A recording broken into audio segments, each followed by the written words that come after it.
Gracias, mamá. Ahora desaparece de mi casa y no vuelvas nunca más. Ya no te necesito para nada. La voz de Renata sonaba tan fría como el metal. Yo acababa de firmar los papeles. La tinta aún estaba fresca en la escritura cuando mi propia hija escupió aquellas palabras. Mis manos temblaron al sostener aquel documento que acababa de convertir a mi única hija en dueña de todo lo que yo había construido en 70 años de vida. El notario carraspeó incómodo. Guardó sus sellos y papeles apresuradamente, como si quisiera huir de lo que acababa de presenciar. Yo seguí allí parada, con la boca seca y el corazón latiendo tan fuerte que pensé que saltaría de mi pecho. Renata ya no me miraba. Caminaba por la sala, registrando cada rincón como si fuera la primera vez que pisaba aquella casa, como si yo fuera una extraña que había invadido su territorio. La casa olía como siempre, a café recién hecho y a las flores que yo plantaba cada primavera en el jardín. Aquellas paredes habían visto a Renata crecer desde que era una niña de rizos dorados que corría descalza por los pasillos. Las mismas paredes que ahora me habían expulsado de mi propio hogar con una sonrisa que helaba la sangre. Me acerqué a la mesita donde estaba la foto de su padre, Roberto. Él había muerto cuando ella tenía 15 años. Trabajé en 2 turnos en la fábrica de tejidos durante años para que nada le faltara, para que pudiera estudiar, para que tuviera la vida que yo no pude tener. Mis dedos rozaron el marco polvoriento. Roberto me habría defendido.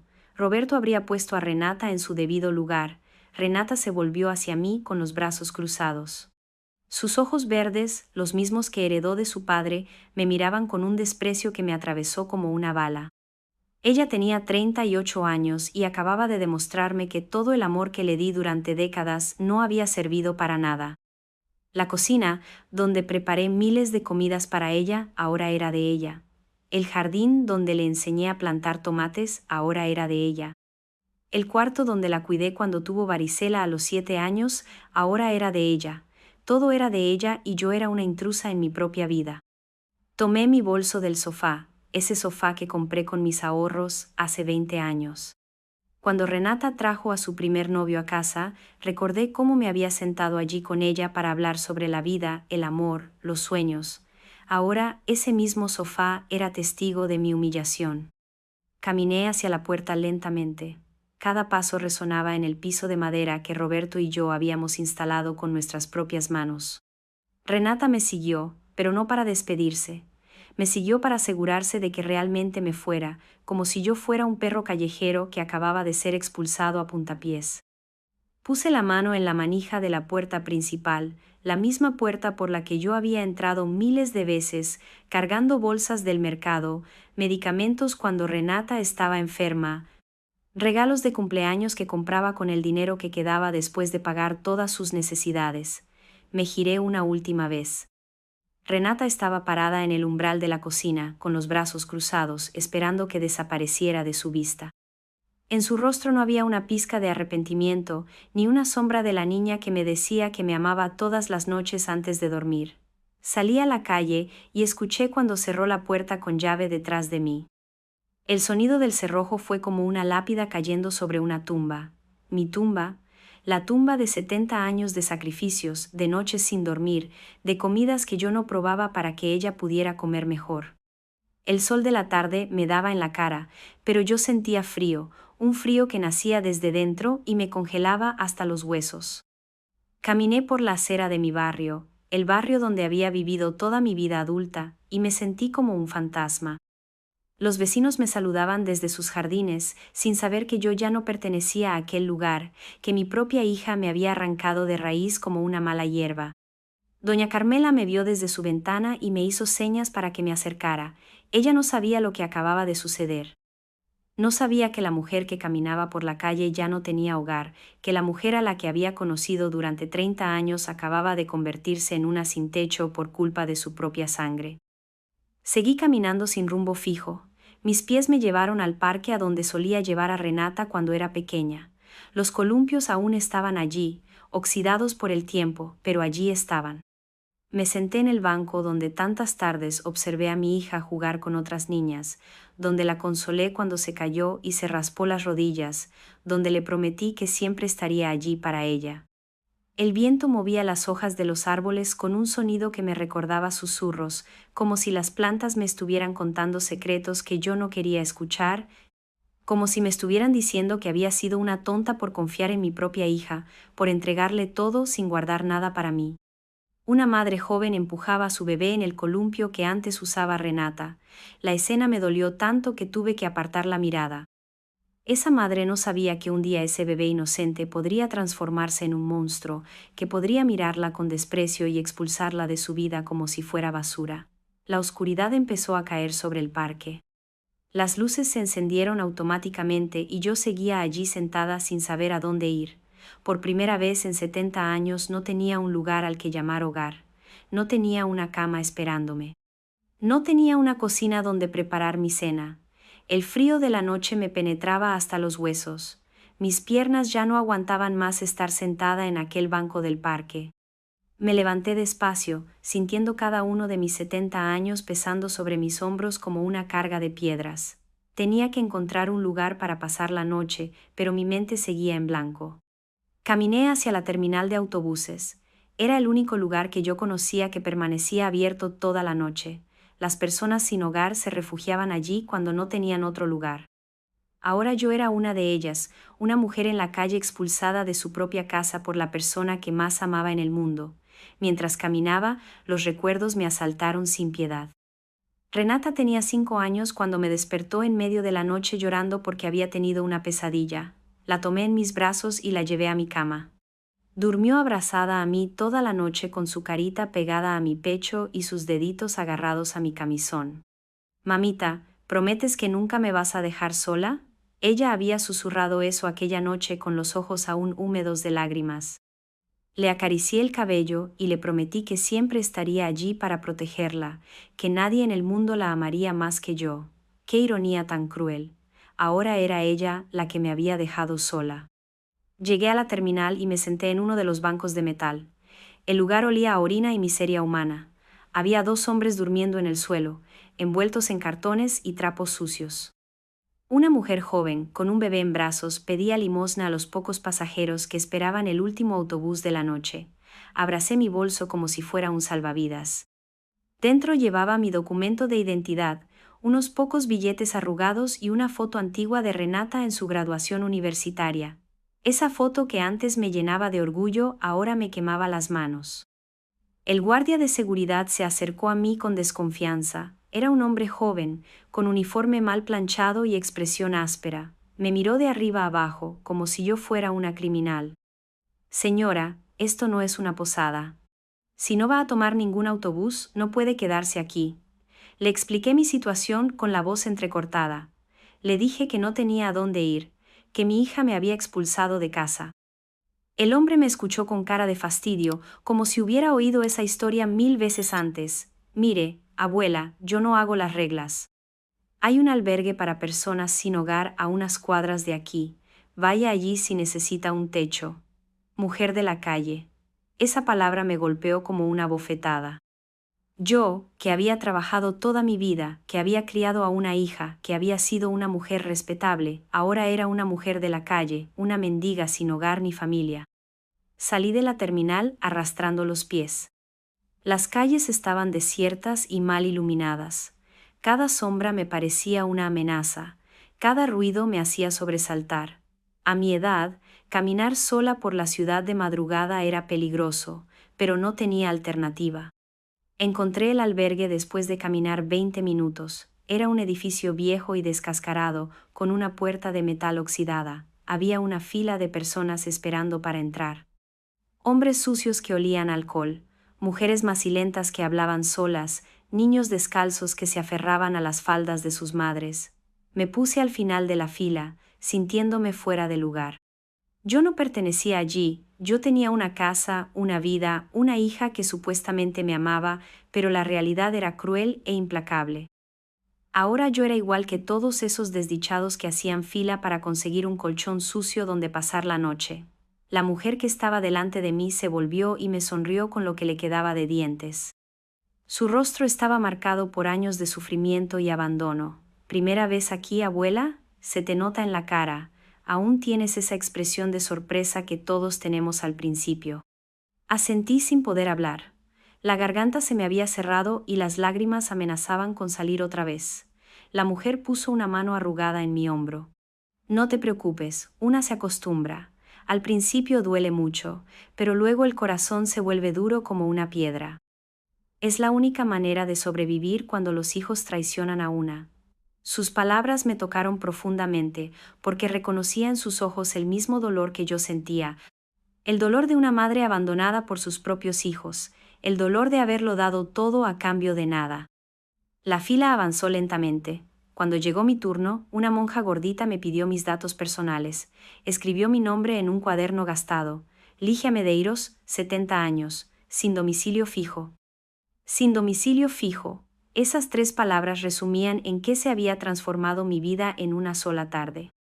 De ser una madre respetable con su propia casa a ser una mujer en la calle, sin techo ni familia. Me asignaron un colchón en el dormitorio femenino. Era un cuarto grande y mal ventilado, con decenas de camas improvisadas. Algunas mujeres ya dormían, otras hablaban en susurros o lloraban en silencio. El olor a humanidad y desesperanza era asfixiante. Me acosté en mi colchón, aún vestida, abrazando mi bolso contra el pecho. El techo tenía manchas de humedad que parecían rostros deformados mirándome desde arriba. Las paredes descascaradas susurraban historias de dolor y abandono.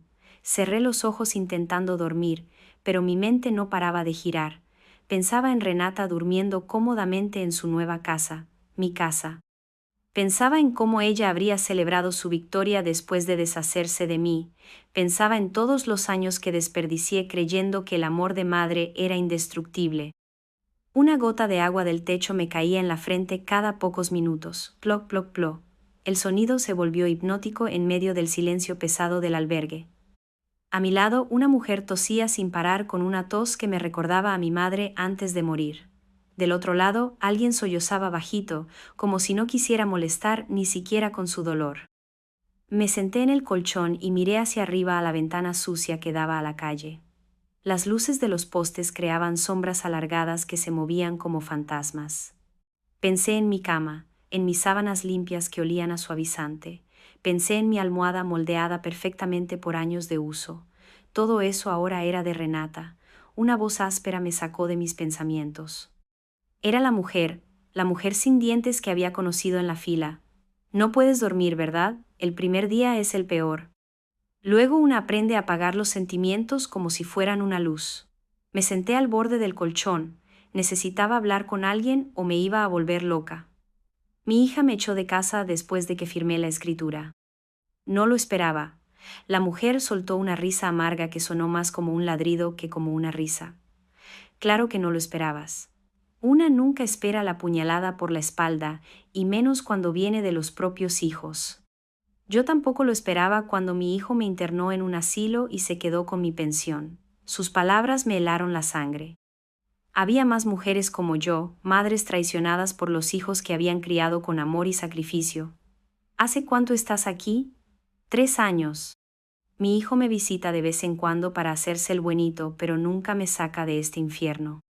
Me trae chocolates baratos y me dice que me ama, pero sus acciones dicen lo contrario. Me quedé callada, procesando lo que acababa de oír. 3 años viviendo en la miseria por culpa de un hijo ingrato. 3 años durmiendo en colchones sucios y comiendo sobras. 3 años siendo invisible para el mundo. La madrugada pasó lenta como un río de brea. Cuando llegó la hora del desayuno, hice fila junto con el resto de las personas sin hogar. Nos dieron un pedazo de pan duro, un vaso de café aguado y una fruta pasada. Comía en silencio, masticando despacio, porque no tenía hambre. El dolor había ocupado todo el espacio en mi estómago. Salí del albergue cuando los primeros rayos de sol empezaron a calentar las calles. No sabía a dónde ir ni qué hacer. Por primera vez en mi vida, no tenía una rutina que seguir. No tenía que preparar el desayuno, ni hacer la cama, ni regar las plantas. No tenía nada. Caminé sin rumbo por las calles del centro. La ciudad despertaba lentamente. Los comerciantes abrían sus establecimientos. Las secretarias caminaban apuradas hacia sus oficinas. Los estudiantes corrían para no llegar tarde a clases. Todos tenían un propósito, un lugar a donde ir. Todos, excepto yo. Me detuve frente a la iglesia donde había bautizado a Renata. Las campanas estaban tocando para la misa de las 7 de la mañana. Recordé cómo había llevado a mi hija todos los domingos durante años, cómo le enseñé a rezar y a pedirle a Dios que la protegiera. Qué ironía que ahora fuera yo quien necesitaba protección de ella. Entré en la iglesia buscando un momento de paz. El lugar estaba casi vacío. Solo había algunas viejecitas rezando el rosario y un hombre arrodillado frente al altar. Me senté en el último banco y miré el crucifijo que pendía sobre el altar. ¿Qué había hecho yo mal? ¿En qué momento mi amor de madre se había vuelto una carga para Renata? Yo había trabajado día y noche para darle todo lo que necesitaba. Había sacrificado mis propios sueños para que ella pudiera realizar los suyos. Había renunciado a rehacer mi vida después de que Roberto murió, porque pensé que Renata me necesitaba. El padre Augusto, que me conocía desde hacía años, se acercó a mi banco. Era un hombre mayor, con un rostro bondadoso y manos suaves de tanto bendecir. Ligia, qué sorpresa verla tan temprano. ¿Cómo está Renata? La pregunta me atravesó como un cuchillo. No sabía qué responder. No podía decirle la verdad porque me daba vergüenza. No podía admitir que mi propia hija me había echado de casa como a un perro sarnoso. Está bien, padre, muy ocupada con el trabajo. El sacerdote asintió con una sonrisa. Me alegra mucho oír eso. Siempre supe que esa niña llegaría lejos. Usted la crió muy bien, Ligia. Debe estar muy orgullosa de ella. ¿Orgullosa? Esa palabra me sonaba tan extraña.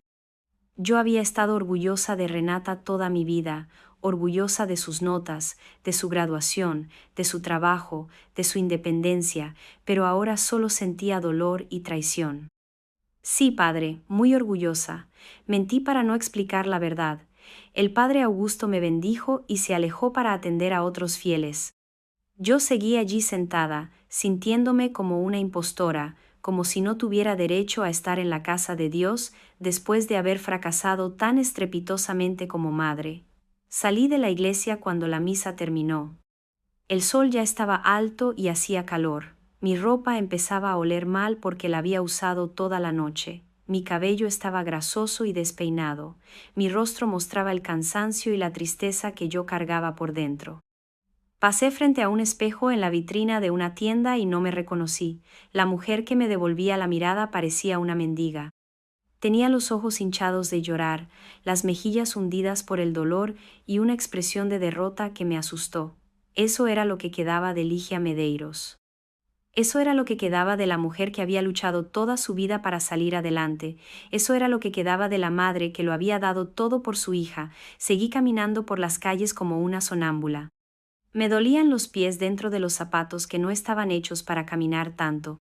Cada paso era una tortura, pero no podía parar. Pararme significaba pensar, y pensar me dolía más que caminar. Me detuve frente a un café donde solía desayunar con Renata cuando ella era adolescente. Los sábados por la mañana, después de hacer las compras en el mercado, nos sentábamos en la mesa junto a la ventana y pedíamos tostadas con mermelada. Ella me contaba sobre sus amigas de la escuela, sobre los chicos que le gustaban, sobre sus planes para el futuro. A través del vidrio vi a una madre joven desayunando con su hijita. La niña tenía la cara manchada de chocolate y reía mientras su madre le limpiaba las mejillas con una servilleta. La escena me partió el corazón. Esa madre no sabía que un día esa niña adorable podría convertirse en su peor enemiga. Una voz familiar me hizo voltear. Era Vía, mi nieta de 18 años. La hija de Renata caminaba hacia mí con una expresión de sorpresa y preocupación. Abuela Ligia, ¿qué haces aquí tan temprano? Te ves terrible. Vía siempre había sido diferente de su madre. Tenía el corazón noble de su abuelo Roberto y una sensibilidad que Renata había perdido en algún momento de su vida. Verla me dio un rayo de esperanza en medio de tanta oscuridad. Hola, mi amor, estoy bien, solo salí a caminar. Vía me miró con esos ojos inteligentes que no se dejaban engañar fácilmente. Tomó mi brazo con suavidad. Abuela, tu ropa está arrugada y tienes un olor extraño. ¿Dónde dormiste anoche? No pude mentirle. Vía era la única persona en el mundo que todavía me amaba de verdad. Le conté todo. Le dije cómo su madre me había echado de casa después de firmar esa escritura. Le dije que había pasado la noche en un albergue para personas sin hogar. Le dije que me sentía como si hubiera muerto en vida. Vía me abrazó fuerte mientras yo lloraba en su hombro. Su abrazo olía a perfume juvenil y a esperanza. Era la primera muestra de cariño que recibía desde que había salido de mi casa. Abuela, esto no puede estar pasando. Mamá no puede haberte hecho esto. Debe haber un malentendido. Le expliqué que no había ningún malentendido, que las palabras de su madre habían sido claras como el cristal, que ella me había echado como si fuera basura. Vía se separó de mí con los ojos brillando de lágrimas. Ven conmigo, abuela. Voy a hablar con mamá ahora mismo. Esto no se va a quedar así. Caminamos juntas hacia lo que había sido mi casa. Vía iba del brazo conmigo, dándome fuerzas con su presencia. Por primera vez desde la noche anterior, sentí que no estaba completamente sola en el mundo. Llegamos a la casa y Vía golpeó la puerta con fuerza. Renata abrió con cara de fastidio, pero su expresión cambió cuando vio a su hija. Vía, ¿qué haces aquí tan temprano? Deberías estar en la facultad. Mamá, necesito hablar contigo. ¿Cómo puedes echar a la abuela de su propia casa? Renata miró hacia donde yo estaba, parada en la acera. Sus ojos verdes me atravesaron con frialdad. Esa mujer ya no vive aquí. Esta es mi casa ahora y yo decido quién entra y quién no entra. Vía entró en la casa seguida de su madre. Yo me quedé afuera, sintiéndome como una extraña frente a mi propio hogar. Podía oír sus voces alteradas a través de las ventanas abiertas. Mamá, es tu madre. No puedes tratarla así. Esa mujer me manipuló toda la vida, me hizo firmar esos papeles para quedarse con mi casa. Tu casa era la casa de la abuela. Ella te la dio porque te ama. El amor ya no paga las cuentas, Vía. Esa mujer es un parásito que se alimenta de la culpa de los demás.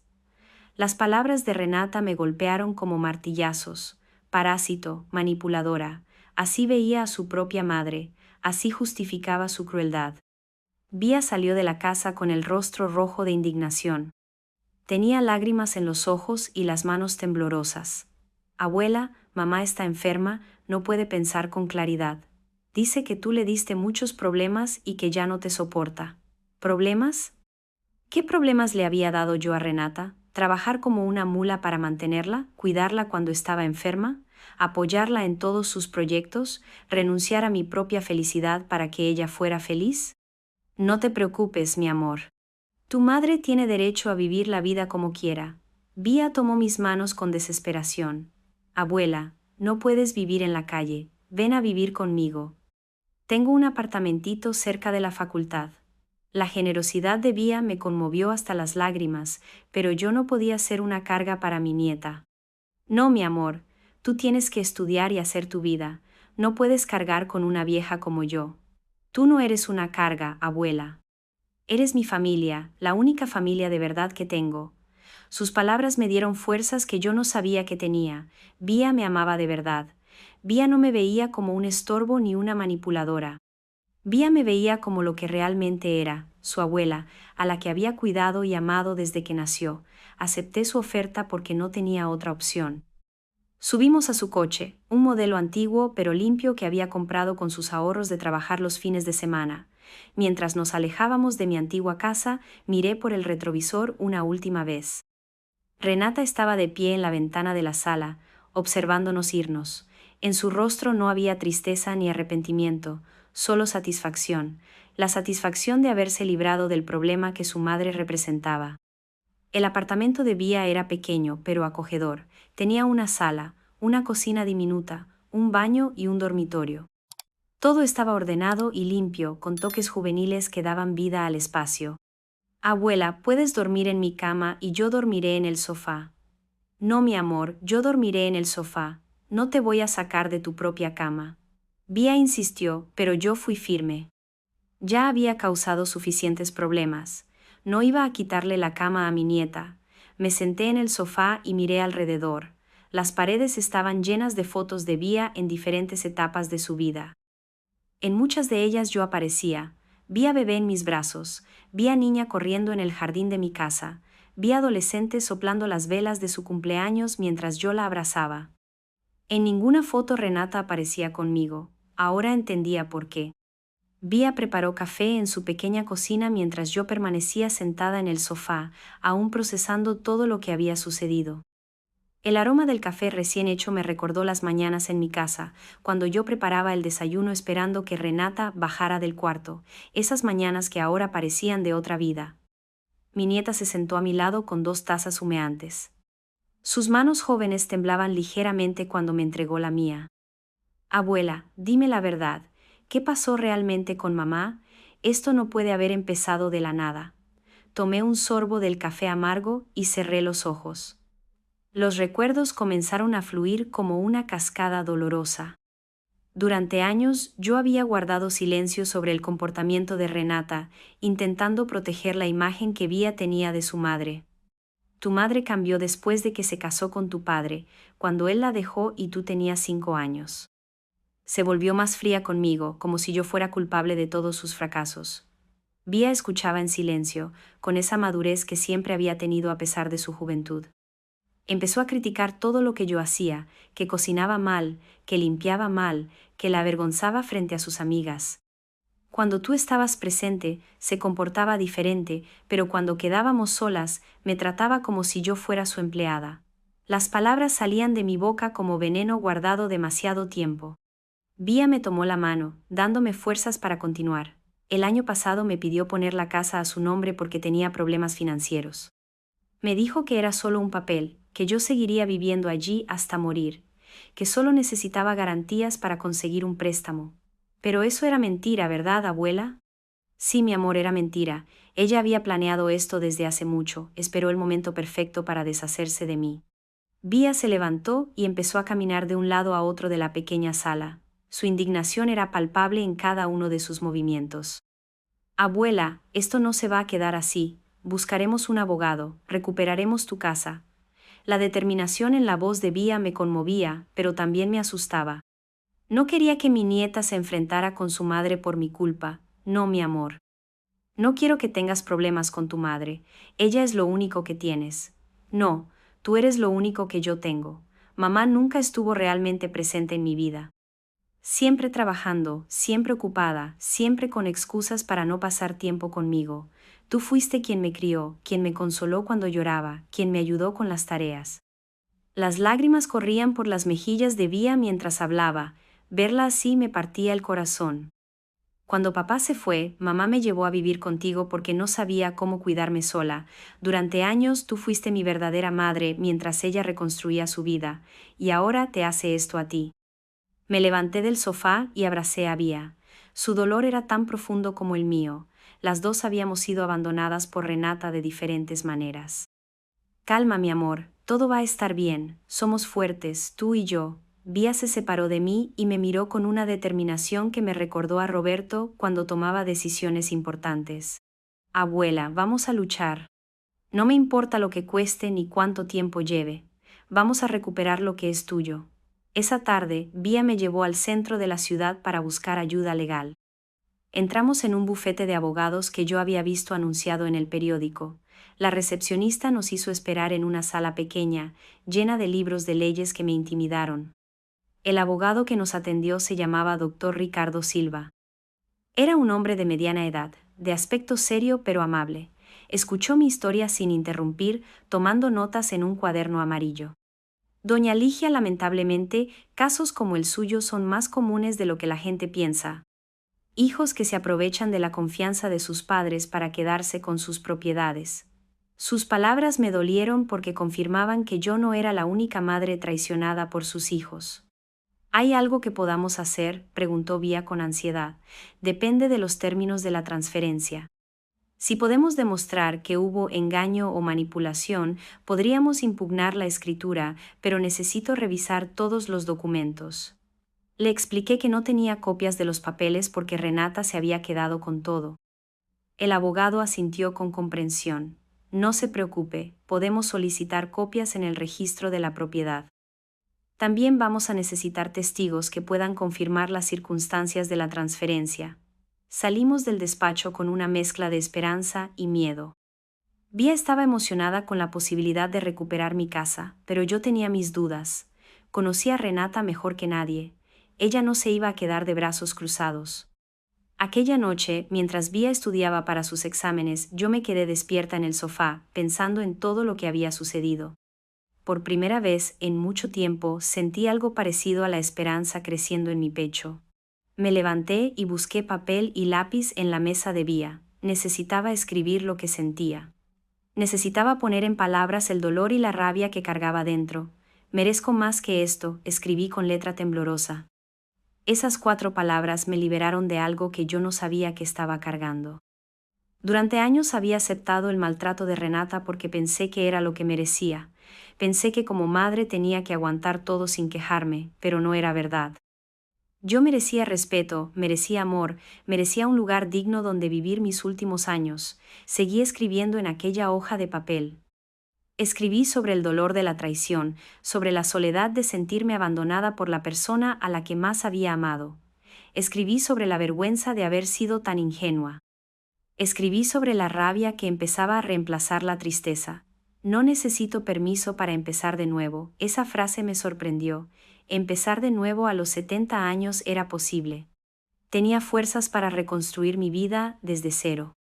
Miré hacia donde Vía dormía en su cama con los libros aún abiertos sobre la mesa de noche. Mi nieta había arriesgado su relación con su madre para ayudarme, me había abierto las puertas de su casa sin dudar.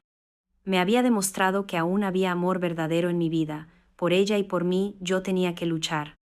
Tenía que demostrarle a Renata que yo no era la mujer débil y manipulable que ella creía. Tenía que recuperar mi dignidad, aunque fuera lo último que hiciera en esta vida. Doblé el papel con mis reflexiones y lo guardé en mi bolso. Esas palabras serían mi fuerza en los días difíciles que vendrían. Mi recordatorio de que yo valía más que el desprecio de mi propia hija. Los días siguientes transcurrieron en una rutina extraña, pero reconfortante. Vía salía temprano a la facultad y yo me quedaba sola en el apartamento, acostumbrándome lentamente a mi nueva realidad. Las mañanas eran las más difíciles porque tenía tiempo para pensar, para recordar, para sentir todo el peso de la traición, pero también empecé a sentir algo que no había experimentado en años: libertad. No tenía que andar de puntillas para no molestar a Renata. No tenía que aguantar sus comentarios ofensivos sobre mi comida, mi ropa o mi manera de hablar. No tenía que fingir que sus desplantes no me dolían. El miércoles por la mañana, el abogado, el doctor Ricardo, me llamó para decirme que había conseguido las copias de la escritura. Su voz sonaba preocupada cuando me pidió que fuera a su despacho.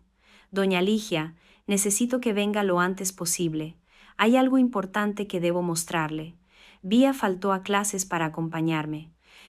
En el camino intenté prepararme para más malas noticias, pero nada me preparó para lo que el abogado me mostró. Su hija no solo transfirió la casa a su nombre, sino que también firmó un documento donde usted supuestamente le debe dinero a ella por cuidados, una pensión mía durante los últimos 5 años. Las palabras del abogado me golpearon como un rayo. Vía se puso pálida y apretó mi mano. Eso es imposible, mi abuela nunca firmó nada así. El abogado me mostró el documento. Allí estaba mi firma, o algo que se parecía mucho a mi firma, en un papel que decía que yo le debía a Renata 50 reales por gastos médicos, alimentación y hospedaje. Esto es un fraude, dijo Vía con la voz temblorosa. Mi abuela nunca firmó esto. Lo sé, pero probar que es una falsificación será complicado y costoso. Su hija se preparó muy bien para esto. Salimos del despacho del abogado sintiéndonos derrotadas. Renata había planeado todo con una frialdad que me aterrorizaba. No solo me había quitado mi casa, sino que también había inventado una deuda para justificar su acción. Abuela, no podemos rendirnos, tenemos que seguir luchando. La determinación de Vía me daba fuerzas, pero también me daba miedo. Mi nieta estaba gastando sus ahorros en abogados y faltando a clases para ayudarme. No podía permitir que arruinara su futuro por mi causa. Esa tarde decidí hacer algo que no hacía desde hacía años: visitar a mi antigua vecina, doña Fátima. Habíamos sido amigas durante décadas, pero después de que Renata empezó a maltratarme, yo había perdido contacto con casi todas mis amistades. Doña Fátima vivía a unas cuadras de lo que había sido mi casa. Cuando abrió la puerta y me vio, su rostro se iluminó con una sonrisa genuina. Ligia, qué sorpresa tan linda. Entra, entra, querida. Su casa olía a canela y a recuerdos felices. Nos sentamos en su sala mientras ella preparaba café, exactamente como habíamos hecho miles de veces en el pasado. Doña Fátima, necesito contarle algo. Le expliqué toda la situación. Doña Fátima me escuchó en silencio, pero pude ver la indignación creciendo en sus ojos. Esa niña mimada, siempre supe que había algo extraño en ella. La forma en que te hablaba cuando pensaba que nadie la oía, sus palabras me sorprendieron. Pensé que había conseguido ocultar el maltrato de Renata a todos. ¿Usted lo sabía, doña Fátima? Ligia, los vecinos no son ciegos. Vimos cómo te trataba, cómo te gritaba cuando lavabas la ropa en el patio, cómo te hacía sentir mal por cualquier cosa. Me quedé callada, procesando que mi humillación había sido pública sin que yo lo supiera. Una vez la vi tirar la comida que habías preparado porque decía que estaba salada. Fue cruel, Ligia, muy cruel. Las lágrimas empezaron a correr por mis mejillas. No eran lágrimas de tristeza, sino de alivio. Finalmente, alguien había visto lo que yo había sufrido en silencio durante años. Doña Fátima, ¿usted estaría dispuesta a testificar sobre lo que vio? Claro que sí, y no soy la única.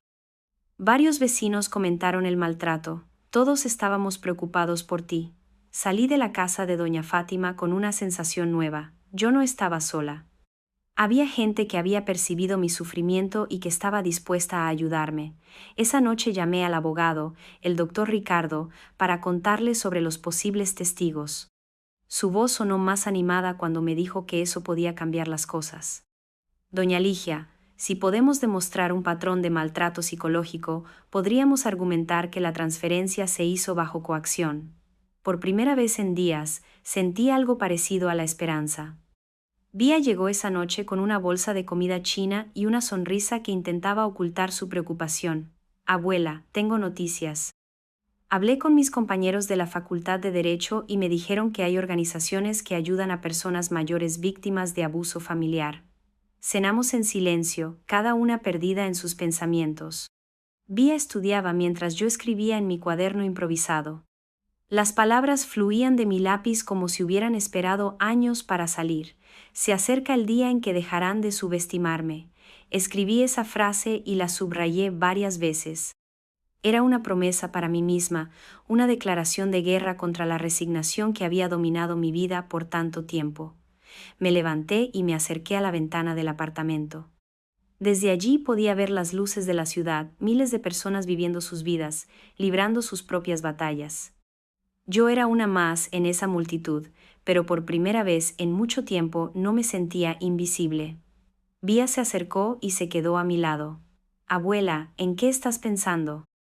Estoy pensando que tu abuelo Roberto estaría orgulloso de ti, de cómo me estás defendiendo cuando tu propia madre me abandonó.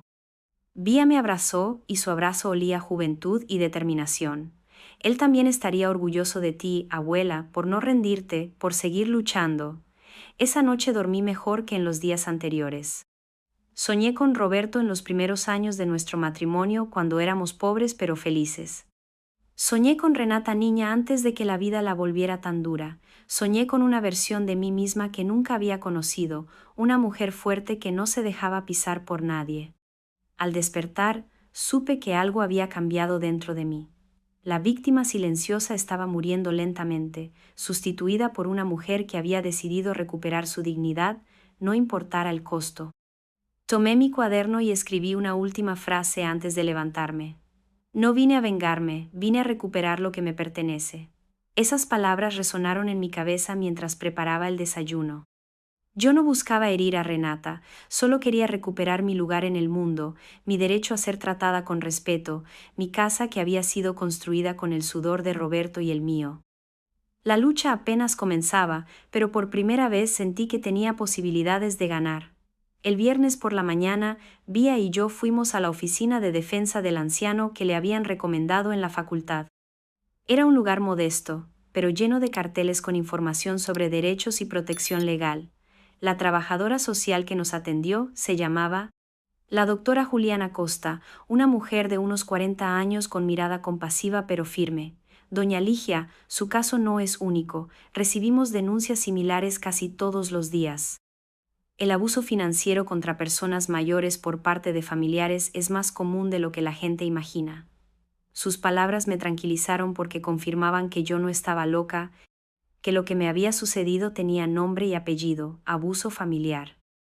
Lo importante ahora es documentar todo, cada maltrato, cada humillación, cada momento en que su hija la hizo sentirse menos.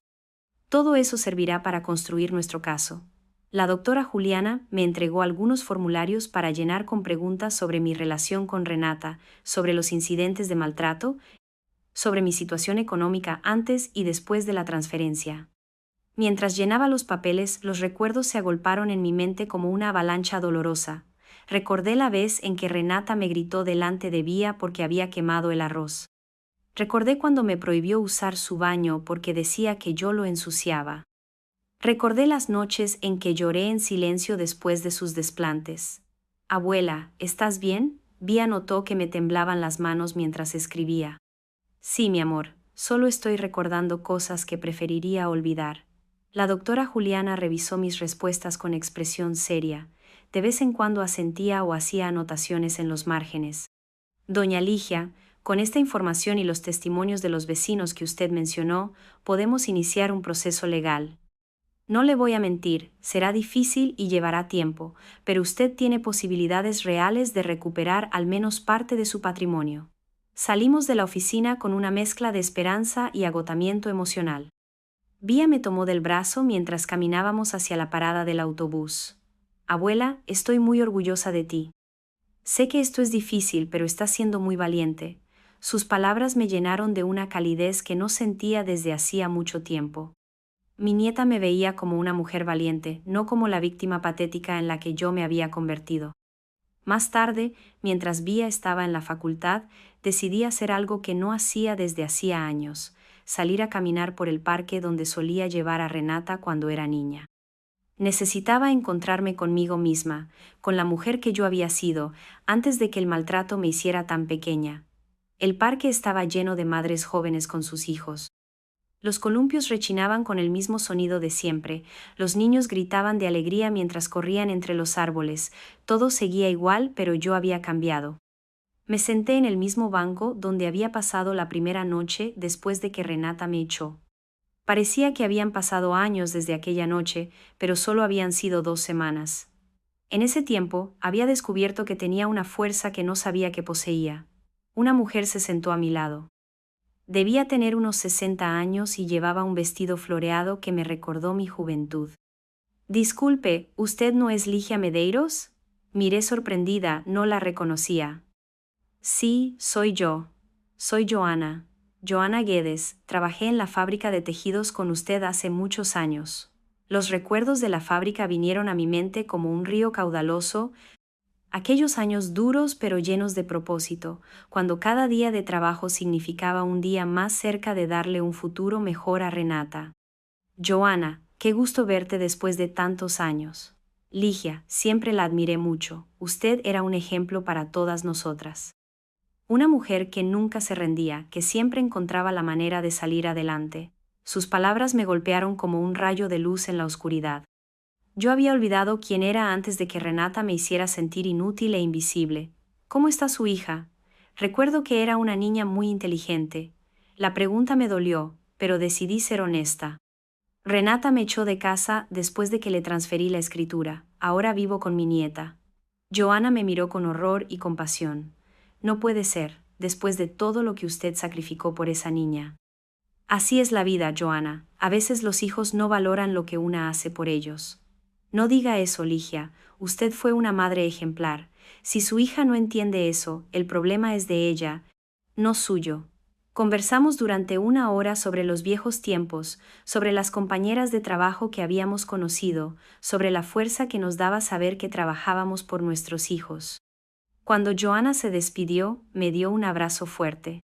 Ligia, usted sigue siendo la mujer fuerte que conocí en la fábrica. No deje que nadie la haga creer lo contrario.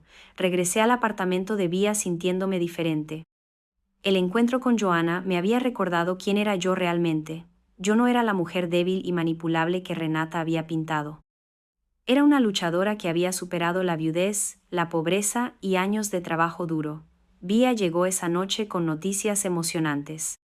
Abuela, hablé con el profesor de Derecho Civil y me dijo que casos como el tuyo ya han ganado en los tribunales. La clave está en demostrar el patrón de maltrato psicológico. Cenamos mientras Vía me explicaba los detalles legales que había aprendido. Su entusiasmo era contagioso y me daba fuerzas para seguir adelante. Vía, hay algo que quiero decirte, no quiero que sacrifiques tu carrera por mí, si esto se vuelve muy costoso o complicado, lo dejamos. Vía dejó sus cubiertos sobre la mesa y me miró con seriedad. Abuela, esto no es solo por ti, es por todas las mujeres mayores que sufren abuso familiar. Es por la justicia, es para demostrar que los hijos no pueden tratar a sus padres como basura. Sus palabras me llenaron de orgullo. Vía no solo luchaba por mí, luchaba por un principio. Luchaba por la dignidad de todas las madres abandonadas. Esa noche escribí en mi cuaderno con una claridad que no había tenido en años. Las palabras fluían como un manantial que hubiera estado reprimido por décadas. Escribí sobre la mujer que había sido en la fábrica, levantándome a las 5 de la mañana para trabajar 12 horas seguidas. Escribí sobre las noches en que cosía uniformes escolares para Renata con mis manos cansadas. Escribí sobre la satisfacción de ver a mi hija graduarse en la universidad.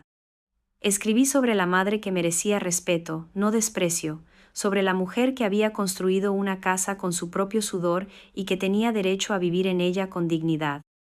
Al final de la página, escribí una frase que resumía todo lo que yo sentía. Yo soy Ligia Medeiros. Tengo 70 años y valgo mucho más que el desprecio de mi hija. Esas palabras se grabaron en mi corazón como un tatuaje invisible. Eran mi declaración de independencia emocional, mi grito de guerra contra años de sumisión. Vía se acercó y leyó lo que yo había escrito por encima de mi hombro. Abuela, esto es precioso, ¿deberías mandárselo a mamá? No, mi amor, no lo escribí para ella. Lo escribí para mí, para recordarme quién soy cuando todo parezca perdido. Vía me abrazó, y en su abrazo sentí todo el amor que Renata me había negado. El lunes siguiente comenzaríamos oficialmente el proceso legal, pero esa noche yo ya me sentía victoriosa. Había recuperado algo más valioso que una casa. Había recuperado mi autoestima. El lunes llegó con una lluvia fina que empañaba las ventanas del apartamento. Me levanté temprano, antes que Vía, y preparé café, mientras organizaba mentalmente todo lo que tenía que hacer. Era el día en que oficialmente comenzaríamos el proceso legal contra Renata. Me vestí con mi mejor ropa, un traje azul marino que había comprado años atrás para la graduación de Vía. Quería verme digna, presentable, como la mujer respetable que yo había sido toda mi vida antes de que mi propia hija me transformara en una mujer de la calle. Vía desayunó conmigo en silencio. Las dos sabíamos que era un día importante, un día que podía cambiar el rumbo de mi vida para siempre. Abuela, pase lo que pase hoy, quiero que sepas que estoy orgullosa de ti. Sus palabras me dieron la fuerza que necesitaba para enfrentar lo que venía. Llegamos al juzgado a las 9 en punto. El abogado, el doctor Ricardo, nos esperaba en las escaleras del edificio con una carpeta llena de documentos bajo el brazo. Su expresión era seria, pero confiada. Doña Ligia, hoy presentaremos oficialmente la demanda. Su hija será notificada y tendrá que responder a nuestras acusaciones. Entramos en el edificio imponente, lleno de pasillos fríos y oficinas donde se decidían los destinos de las personas. Me sentí pequeña entre aquellas paredes, pero Vía me tomó del brazo y me recordó que yo no estaba sola. En la oficina judicial, el abogado presentó todos los papeles. El funcionario los revisó con expresión aburrida, como si fuera una transacción rutinaria. Para él era solo un caso más, pero para mí era mi vida entera la que estaba en juego. La requerida tiene 15 días para responder, dijo el escribiente mientras sellaba los documentos. Salimos del juzgado con la sensación del deber cumplido. Habíamos dado el primer paso oficial para recuperar mi dignidad y mi patrimonio. Ahora a esperar, dijo el abogado, el doctor Ricardo. Mientras tanto, seguiremos reuniendo testimonios y pruebas. Esa tarde fuimos a la casa de doña Fátima para que firmara su declaración como testigo. Mi antigua vecina nos recibió con una bandeja de galletas caseras y toda la disposición del mundo para ayudar. Ligia, he estado pensando en todo lo que me contaste. Hay más cosas que recuerdo, cosas que en su momento me parecieron extrañas, pero que ahora tienen sentido. Doña Fátima le contó al abogado sobre las veces en que había visto a Renata hurgando en mi correspondencia sin mi permiso. sobre cómo controlaba mis gastos y me reprendía por comprar cosas para mí misma, sobre cómo me aislaba de mis amigas con excusas inventadas. Era un maltrato psicológico sistemático, concluyó el vicio sistemático Indicis. Abogado después de escuchar todos los testimonios. Su hija se estaba preparando para este momento desde hace años. Sus palabras me helaron la sangre. Pensar que Renata había planificado mi humillación durante tanto tiempo era más doloroso que la propia traición. Volvimos al apartamento al anochecer. Vía tenía que estudiar para un examen importante y yo necesitaba procesar todo lo que había sucedido durante el día. Me senté en el sofá con mi cuaderno e intenté escribir sobre mis sentimientos, pero las palabras no salían. Era como si mi mente estuviera saturada de emociones contradictorias. El teléfono del apartamento sonó cerca de las 10 de la noche. Vía contestó y su cara cambió de inmediato. «Es mamá», susurró, tapando el auricular. Mi corazón empezó a latir tan fuerte que pensé que se me saldría del pecho. Era la primera vez que Renata se comunicaba conmigo desde que me había echado de casa. Vía me pasó el teléfono y yo lo tomé con las manos temblorosas. «Renata, mamá». Su voz sonaba fría como siempre, pero había algo diferente en su tono. Recibí una notificación del juzgado. «¿Me estás demandando?». La pregunta me golpeó como una bofetada. Ni siquiera preguntaba cómo estaba o dónde había estado viviendo, solo le importaba la demanda. «Sí, Renata, estoy luchando para recuperar mi casa». «¿Tu casa?». Se rió con una risa amarga que me cortó como un cuchillo. «Esa casa es mía. Tú me la diste porque sabías que era lo correcto. Te la di porque me dijiste que era solo un papel. Porque me prometiste que yo podría vivir allí hasta morir. No tengo por qué cumplir promesas hechas a una mujer manipuladora que intenta controlar mi vida con chantajes emocionales». Sus palabras me dolieron, pero esta vez no me quebré. Esta vez sentí rabia en lugar de tristeza. «Renata, yo nunca te manipulé. Te amé como cualquier madre ama a su hija. Trabajé día y noche para darte todo lo que necesitabas». «Exacto. Me asfixiaste con tu amor. Nunca me dejaste vivir mi propia vida. Siempre tenía que ser la hija perfecta que justificara tus sacrificios». Por primera vez entendí de dónde venía el resentimiento de Renata. Ella veía mi amor como un peso, mis sacrificios como una deuda que no había pedido contraer. «Renata, si te sentías asfixiada, podrías habérmelo dicho, podríamos haber hablado como adultas». «¿Hablar?». Tú nunca escuchabas, solo sabías dar lecciones sobre el sacrificio y el amor de madre. Vía me arrancó el teléfono de las manos. Su rostro estaba rojo de indignación. «Mamá, ¿cómo puedes ser tan cruel? La abuela te lo dio todo y tú la tiraste como basura». Pude oír la voz de Renata gritando por el teléfono, pero Vía colgó sin dejarla terminar. «Abuela, no escuches las tonterías que dice, está intentando justificar lo injustificable». Me quedé sentada en el sofá, procesando la conversación. Por primera vez había entendido el punto de vista de Renata, aunque no lo justificaba. Ella se había sentido asfixiada por mi amor, presionada por mis expectativas, pero eso no le daba derecho a tratarme como lo hizo, eso no justificaba echarme de mi casa como a un perro sarnoso. Esa noche escribí en mi cuaderno con una claridad dolorosa. Quizás fui una madre imperfecta, quizás mis sacrificios le parecieron cadenas a ella, pero yo nunca merecí ser tratada con tanta crueldad. Vía se sentó a mi lado y leyó lo que yo había escrito. «Abuela, no fuiste una madre imperfecta, fuiste una madre humana que hizo lo mejor que pudo con las herramientas que tenía». Sus palabras me consolaron, pero yo sabía que la llamada de Renata era solo el comienzo. La batalla legal acababa de comenzar y mi hija no iba a rendirse fácilmente. Me fui a dormir esa noche con una mezcla de miedo y determinación. Mañana sería otro día de lucha, pero yo ya no era la mujer rota que había salido de su casa 2 semanas atrás. Era una mujer que había decidido luchar por su dignidad, no importando el costo emocional que eso implicara.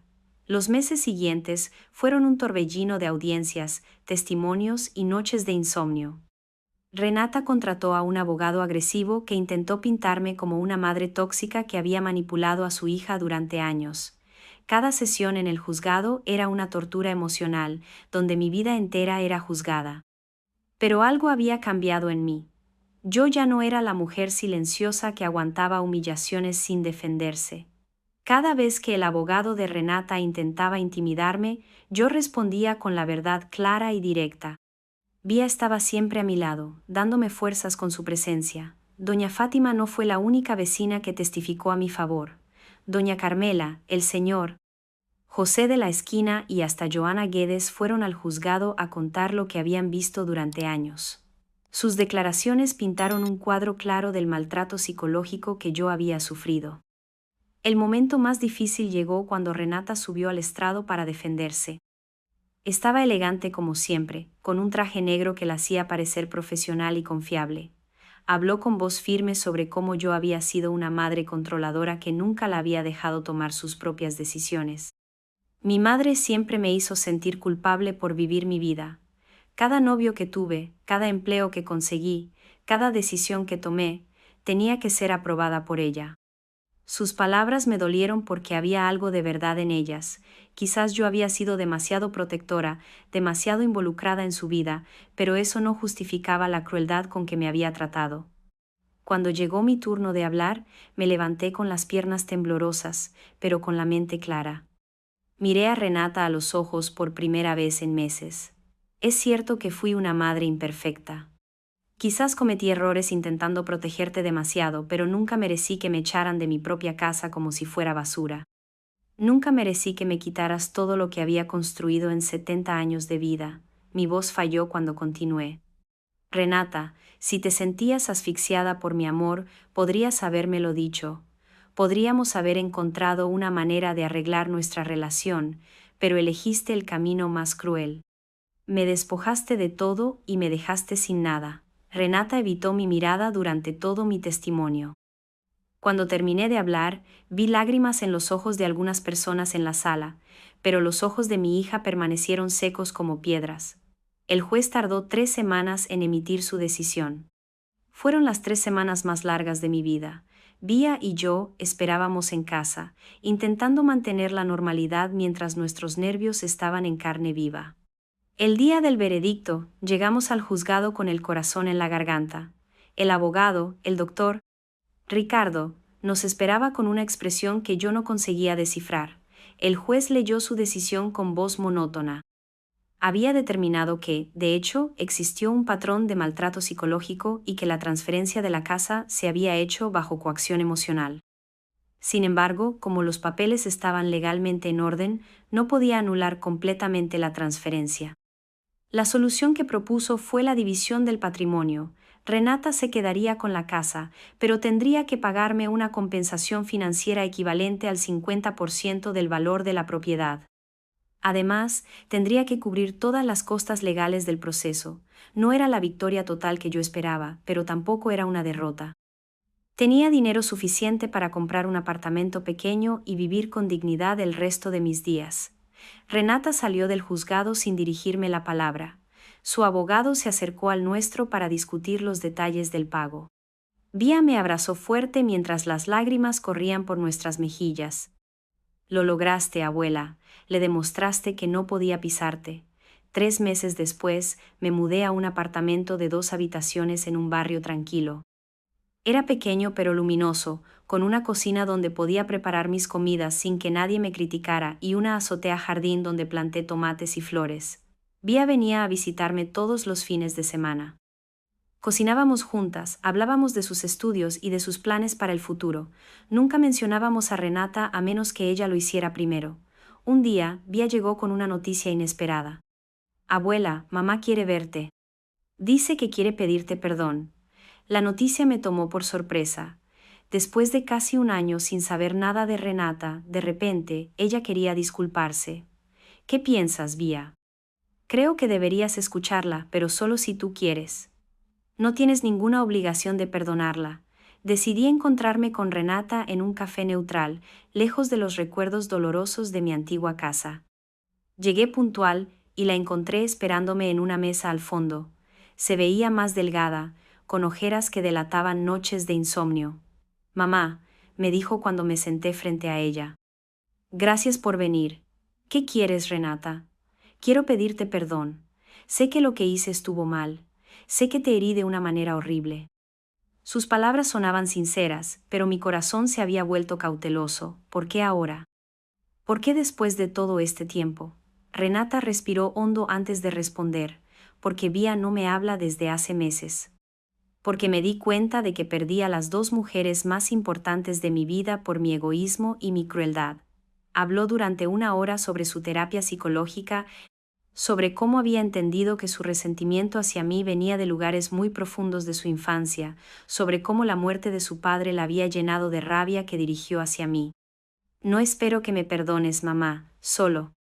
Espero que entiendas que de verdad me arrepiento. La escuché en silencio. Parte de mí quería abrazarla y decirle que todo estaba perdonado. Pero otra parte, la parte que había aprendido a valorarse a sí misma, sabía que el perdón tenía que llegar a su tiempo. Renata, agradezco que hayas venido a disculparte, pero va a llevar tiempo, mucho tiempo. Ella asintió con lágrimas en los ojos. Lo entiendo. Destruí nuestra relación y sé que reconstruirla será un proceso largo. Nos despedimos con un abrazo incómodo pero real. No era una reconciliación, pero era un comienzo. Esa noche, en mi apartamento nuevo, escribí en mi cuaderno la última entrada de esta etapa de mi vida, porque al final no es la casa ni el dinero lo que te define, es tu capacidad de levantarte una y otra vez. Me senté en mi pequeño balcón, mirando las luces de la ciudad mientras tomaba una taza de té. A los 71 años había aprendido que el amor verdadero no se mendiga, se ofrece libremente, que la dignidad no se negocia, que una mujer puede empezar de nuevo cuantas veces sea necesario. Vía llegó esa noche con pizza y películas. Nos sentamos en mi sofá nuevo, en mi sala nueva, en mi vida nueva, y por primera vez en muchos años me sentí completamente en paz, y llegamos al final de otra historia de vida con voces de María. ¿Qué te hizo sentir esta historia? Y si fuera contigo, ¿qué habrías hecho? Cuéntame en los comentarios. Me encanta leer lo que piensas. Si esta historia tocó tu corazón, deja tu like y suscríbete al canal. Y si realmente quieres apoyarme, puedes enviarme un super thanks.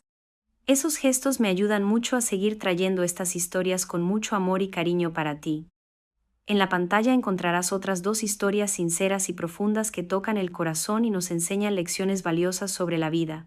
Son historias que emocionan y enseñan a reflexionar. Gracias por existir y por estar aquí conmigo.